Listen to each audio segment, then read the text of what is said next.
அனாதையா ஃபீல் பண்ற பல்லவன் காணாம போன தம்பிய தேடி அலையிற 3 அண்ணன்கள். இந்த மாதிரி இன்னைக்கான ஐயனார் துணை சீரியல்ல என்னென்ன நடந்துச்சு அப்படிங்கறத பார்க்கலாம். ஸோ அந்த வகையில் இந்த சீரியலில் நிலா ஒரு இண்டக்ஷன் அடுப்பை வாங்கிட்டு வந்து அதில் சமைக்கிறத சொன்னாங்க. ஆனால் அதுக்கான பாத்திரம் வீட்டில் இல்லாத பட்சத்தில் சேரன் பழைய பாத்திரங்கள் எல்லாத்தையுமே மூட்டை கட்டி மேலே வச்சிருக்கிறேன், அதை எடுத்து சமைக்கலாம் அப்படிங்கிற மாதிரி சொன்ன நிலையில் வீட்டில் இருக்கிறவங்க எல்லாருமே மேலே இருந்த பழைய பொருட்கள் எல்லாத்தையுமே எடுக்கிறாங்க. அப்படி எடுத்து பார்க்கும்போது சின்ன வயசில் யூஸ் பண்ண பொருட்களை ஞாபகப்படுத்தி சேரன் சொல்கிறாரு. அப்போது அந்த பெட்டியில் இருந்த பாத்திரங்கள் எதுவுமே பயன்படுத்த முடியாத அளவுக்கு வம்பாயிருச்சு. அதனால் நிலா அதெல்லாம் பயன்படுத்த வேண்டாம் அப்படிங்கிற மாதிரி குப்பையிலையும் போட சொல்லிடுறாங்க.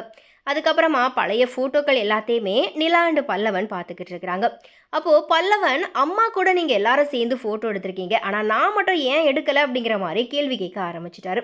பல்லவன் கேட்ட கேள்விக்கு 3 அண்ணன்களுமே தடுமாறிட்டாங்க. அதனால் வேற எந்த ஃபோட்டோவையும் பார்க்க விடாமல் அந்த பாக்ஸை மூடி வைக்கலாம் அப்படிங்கிற மாதிரி பாண்டியன் சொல்கிறாரு.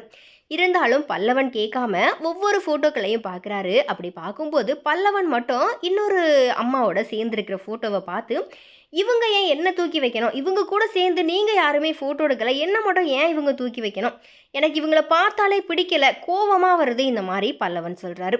அப்போது அங்கே வந்த நடேசனோட சட்டையை பிடிச்சி, இந்த அம்மா யார், இவங்க ஏன் என்ன தூக்கி வைக்கணும், இந்த மாதிரி கேள்வி கேட்குறாங்க. இதை சமாளிக்க முடியாத நடேசன், இவங்க தான் உன்னோட அம்மா, எப்படி சேரன் சோழன் பாண்டியனை அவங்க அம்மா சாந்தி பக்கத்தில் நிற்க வச்சு ஃபோட்டோ எடுத்தாலும் அதே மாதிரி உங்கள் அம்மா உன்னை தூக்கி வச்சு ஃபோட்டோ எடுத்திருக்கா அப்படிங்கிற மாதிரி சொல்லிடுறாரு. அப்போதான் பல்லவனுக்கு புரிஞ்சுது, வேற ஒரு தாய்க்கு பிறந்தவ தான் அப்படிங்கிறது. அதோட சேரனை பார்த்து, நான் உங்கள் கூட பிறக்கலையா, உங்கள் கூட பிறந்த தம்பி இல்லையா நான் அப்படிங்கிற மாதிரி ரொம்பவே ஃபீல் பண்ணுற அளவுக்கு பேசிடுறாரு. அந்த நேரத்தில் தானாத போல் பல்லவன் ஃபீல் பண்ணதுனால வீட்டை விட்டும் போயிடுறாரு. அதுக்கப்புறமா நேரம் ஆகியும் வீட்டுக்கு வராததுனால நிலா, சேரன், சோழன், பாண்டியனுக்கு கால் பண்ணி பல்லவன் இன்னும் வீட்டுக்கு வரலை அப்படிங்கிற மாதிரி சொல்கிறாங்க.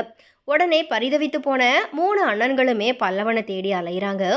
எப்படியும் பல்லவனை கண்டுபிடிச்சி வீட்டுக்கு கூட்டிகிட்டு வந்துடுவாங்க சமாதானப்படுத்தி. இதில் நிலாவும் பல்லவனை நினச்சி ரொம்பவே வருத்தமாக இருக்கிறாங்க.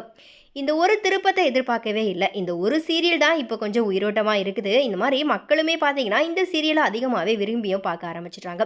ஸோ அந்த வகையில் வரப்போகிற வாரங்களில் ஐயனார் துணை சீரியல் தான் விஜய் டிவியினுடைய அதிக புள்ளிகளை பெற்று டிஆர்பி ரேட்டிங்கில் முதலிடத்தையுமே பிடிக்க போகுது அப்படிங்கிறதுமே நல்லாவே தெரியுது. ஸோ எனிவே நீங்கள் ஐயனார் துணை பார்த்துட்ருக்கீங்க அப்படின்னா இப்போ கதை எப்படி போயிட்டுருக்குது, அண்ட் இதில் உங்களுடைய ஃபேவரட் கேரக்டர் யார் அப்படிங்கிறத மறக்காம கமெண்ட்ஸில் ஷேர் பண்ணுங்கள்.